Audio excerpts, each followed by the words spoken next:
Hello friends, ஒரு Prince cut ப்ளவுஸ்க்கு எப்படி pad வச்சு தைக்கிறதுன்னு சொல்லி பார்க்கலாம். கப்பு வச்சு தைக்கிறதுன்னு சொல்லிட்டு நம்ம இப்போ பார்க்கலாம்.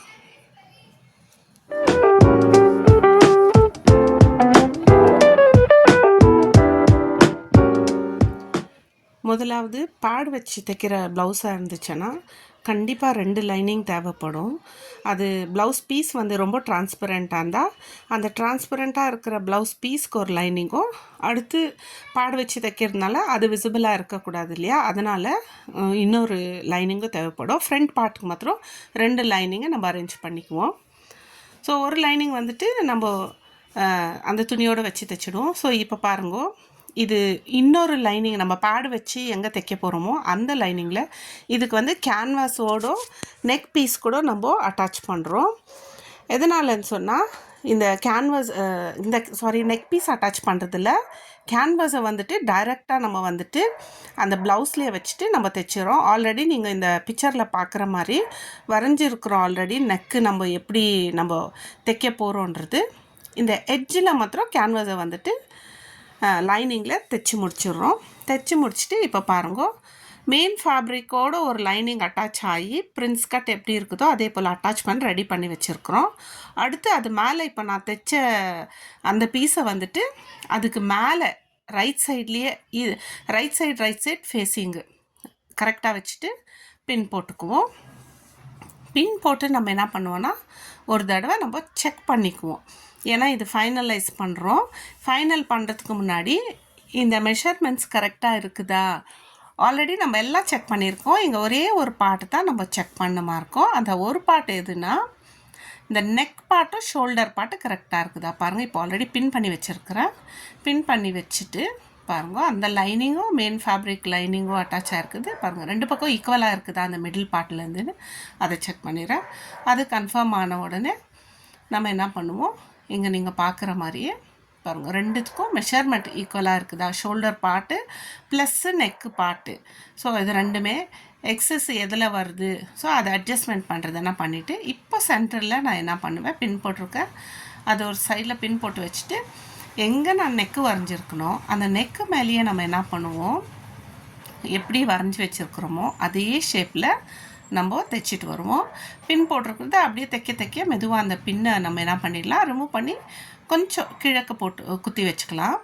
ஏன்னா துணி எங்குமே சுருக்கம் வராத இருக்கிறதுக்காக தான் இதை ஃபாலோ பண்ணுறோம்.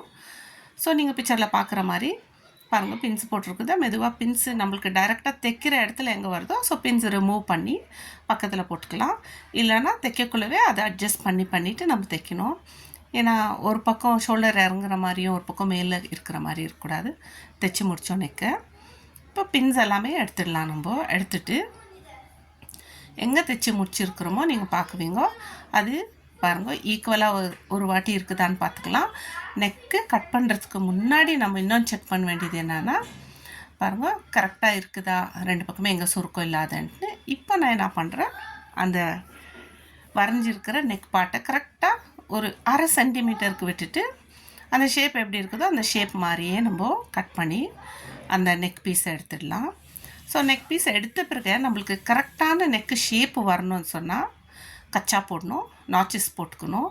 ஸோ நாச்சஸ் போடுற இடத்துல மெயினாக அந்த டர்னிங் கார்னர்ஸ் திருப்புற மூளை எங்கே வருதோ அங்கெல்லாம் கரெக்டாக கச்சா போட்டோம், நாச் போட்டோம்னா தான் அந்த நெக்குடைய ஷேப்பு நீட் ஃபினிஷிங்கோட உட்காரோம். பாருங்கள், இப்போ என்ன பண்ணுறோம், இந்த லைனிங்கை திருப்பி நம்ம ஃபுல்லாக திருப்பி போடாத எட்ஜு ஸ்டிச்சு படிமானம் தையல்னு சொல்கிறோம். இந்த தையலை வந்துட்டு நம்ம எதுக்காக போடுறோன்னா, இந்த தையல் போடுறதுனால என்ன யூஸ்னால் நெக்கு வந்து ரொம்ப நீட் ஃபினிஷிங்கில் வரும். ஸோ மெயின் ஃபேப்ரிக்கும் லைனிங்கும் ஓரத்தில் நம்ம என்ன பண்ணுவோம், இந்த படிமான தையல் போடுவோம். இது போடுற டைமில் இந்த கார்னர் டர்னிங்கில் நீங்கள் வீடியோவில் பார்க்குற மாதிரியே கரெக்டாக அதை எப்படி திருப்பணும்னு பாருங்கள். நம்ம தைக்கக்குள்ளோ கரெக்டாக தைச்சிட்டு அதை டேர்ன் பண்ணக்குள்ளோ நம்மளுக்கு ஷேப் எந்த பக்கம் இருக்குதோ அதுக்கு தகுந்த மாதிரி அதை தைச்சி முடிக்கலாம். இப்போ அந்த படுமான தையல் போட்டாச்சு. இப்போ பார்க்கலாம், நம்ம நெக்கு ஷேப்பு வந்துட்டு கரெக்டாக வந்திருக்கோம் பாருங்க. ஸோ வீடியோவில் பார்க்குற மாதிரியே எங்கன்னா சுருக்கம் இருக்குதான்னு இதெல்லாம் ஒரு தடவை நீங்கள் செக் பண்ணிக்கணும். அதே மாதிரி இந்த பிரின்ஸ் கட்டு நம்ம எங்கே ஜாயின் பண்ணி வச்சுருக்கோமோ பின் போட்டுக்கலாம். எதனால் பின் போடுறோன்னா இங்கே வந்துட்டு 3 துணி இருக்குது. ஃபஸ்ட்டு மெயின் ஃபேப்ரிக்கு, அதுக்கு சப்போர்ட் ஆகிற மாதிரி ஒரு லைனிங்கு, அப்புறமா இந்த பேட் வச்சு தைக்கிறதுக்காக இன்னொரு லைனிங்கையும் நம்ம வச்சு தைச்சிருக்கிறோம். பாருங்கள், இந்த சைடில் நம்ம பிரின்ஸ் கட் பண்ணியிருக்கிற இடத்துல அந்த கரெக்டாக அது ரெண்டும் ஒரே இடத்துல மீட் ஆகுதான்னு பார்த்துட்டு அங்கேயும் நான் ஒரு பின் போடுறேன். ஸோ மீட் ஆகலைன்னா எங்கேயோ சரியாக தைக்கலன்ற அர்த்தம். அதனால் பாருங்கள், ஸ்டிச்சிங் ஏன்னா கட்டிங் எல்லாமே ஒரே தடவை தான் நம்ம பண்ணியிருக்கோம் வச்சு. அதே போல் ஸ்டிச்சிங் பண்ணக்குள்ளே இதை ஃபஸ்ட்டு நம்ம சரி பார்க்கணும். எங்கேயோ சுருக்கம் இல்லாத, நம்ம மேலே கீழே இல்லாத நெக் பார்ட் ஃபினிஷ் ஆகிடுச்சு. இப்போ சைடில் அதை நம்ம ஒரு தடவை செக் பண்ணிடுறோம்.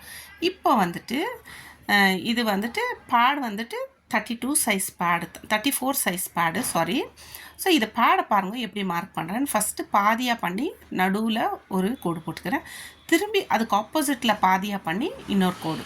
ஸோ இதுதான் நடுவு பாயிண்ட்டு. ஸோ 2 கப்லேயுமே அதே போல் தான் நான் என்ன பண்ணுறேன்னா மார்க் பண்ணுறேன். பாருங்கள், திரும்பி இப்படி ஃபோல்டு பண்ணிவிட்டு மார்க் பண்ணுறேன். பாருங்கள், அதே போல் 2த்துக்குமே மார்க் பண்ணிக்கிறேன். இப்போது இந்த மெயின் ஃபேப்ரிக்கில் நம்ம கப்பை எங்கே ஃபிக்ஸ் பண்ணுறோம், அதை நம்ம எப்படி மார்க் பண்ணுறதோ பார்க்கலாம். ஷோல்டர் கிட்டலேருந்து 25 சென்டிமீட்டர்ஸ்க்கு அங்கே மெயின் ஃபேப்ரிக்லேயே ஒரு மார்க் பண்ணிடலாம்.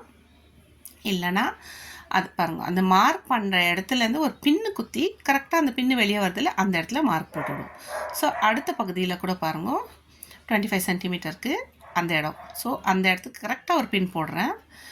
ஸோ இந்த மெயின் ஃபேப்ரிக்கை தூக்கிட்டு அடியில் நம்ம என்ன பண்ணுறோம், அங்கே கரெக்டாக நம்ம வரைஞ்சிட்ட பிறகு அது சரியாயிடுச்சு. ஸோ இந்த இடத்துல வந்துட்டு நம்ம எப்படி நம்ம பேடை வந்துட்டு ஃபிக்ஸ் பண்ணுறோன்னு பார்க்கலாம் பாருங்க. ஸோ இந்த இடத்துலையும் அந்த கரெக்டாக மெயின் ஃபேப்ரிக் இருக்கிற இடத்துல நம்ம என்ன பண்ணுவோம், டாட் இருக்கிற இடத்துல பின் போடுவோம் பாருங்கள். ஸோ அதே இடத்துல வச்சுட்டு ஸோ மெதுவாக நம்ம என்ன பண்ணுறோம், இதை மடக்கி தான் நம்ம தைக்குவோம். இது எப்படி மடக்கி இருக்குதோ அதே போல் தான். ஸோ பாருங்கள், இதை உள்ளே வந்துட்டு நம்ம மெதுவாக கொஞ்சம் கொஞ்சமாக தள்ளி, துணி எல்லாமே உள்ளே தள்ளி சுருக்கம் இல்லாத நம்ம பிடிக்கணும். பாருங்கள், அங்கே கரெக்டாக நம்ம எங்கே நான் பின் பிடிச்சிருக்கணும் அதே இடத்துல கரெக்டாக அங்கே வச்சுட்டு, இப்போ கரெக்டாக நம்ம லைட்டாக ஒரு லாக் பண்ணி அந்த ஸ்டிச்சு பேடு கீழே வரைக்கும் நம்ம தைச்சி இங்கே லாக் பண்ணி துணி கட் பண்ணி எடுத்துடலாம். அடுத்த சைடு கூட நம்ம பாருங்கள், அதே கோடில் தான் அந்த பேடு வரணும்.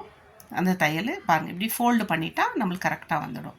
ஸோ இது கூட தைக்கக்குள்ளோ அடுத்த பகுதி கூட தைக்கக்குள்ளோ நம்ம என்ன பண்ணுவோம், இந்த சேம் மெத்தடு நம்ம எப்படி அந்த பக்கம் தைச்சோமோ அதே போல் தைச்சிட்டு, இப்போ என்ன பண்ணுறோம், நம்மளுடைய அடுத்த பகுதி துணியும் இதுவும் ரெண்டும் மேட்ச் ஆகுதான்னு ஒரு தடவை பார்த்துடலாம். பாருங்க, எல்லா பக்கமும் பார்த்துட்ட பிறகு அதை சரி பண்ணிவிட்டு பின்னெல்லாம் எடுத்துகிட்டு நம்ம என்ன பண்ணலான்னா சுற்றி ஒரு லாங் ஸ்டிச் போட்டுட்டோம்னா கரெக்டாக இருக்கும். நான் நினைக்கிறேன் உங்களுக்கு என் வீடியோ பிடிச்சிருக்கோன்னு. Like, share and subscribe. Thank you.